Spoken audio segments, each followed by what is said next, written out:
23শে জানুয়ারি আমাদের সেই মহান বিপ্লবী নেতাজি সুভাষচন্দ্র বসুর জন্মদিন। আজ আমরা তার এই জন্মদিন প্রত্যেক বছরের ন্যায় এবছরও পালন করছি পূর্বপাড়া মিলন সংঘের পক্ষ থেকে এবং গ্রামবাসীর পক্ষ থেকে। আজকে আমরা সেই নেতাজি সুভাষচন্দ্র বসুর জন্মদিন পালন করছি এবং প্রত্যেক বছর করব এই অঙ্গীকারবদ্ধ আমরা।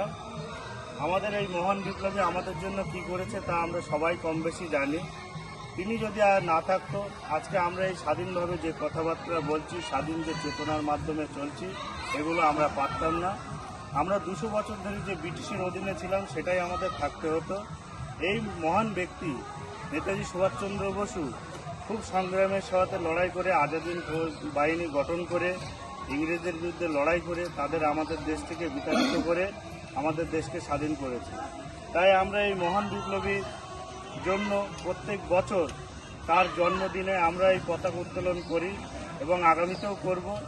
তিনি এখনো পর্যন্ত আমাদের কাছে অজানা, তিনি বেঁচে আছেন কি মারা গেছেন আমরা এখনো সুনির্দিষ্টভাবে কেউ বলতে পারি না তিনি বেঁচে আছেন কি মারা গেছে। সেই জন্য তিনি আমাদের কাছে অমর আছে এবং আজীবন অমর থাকবে।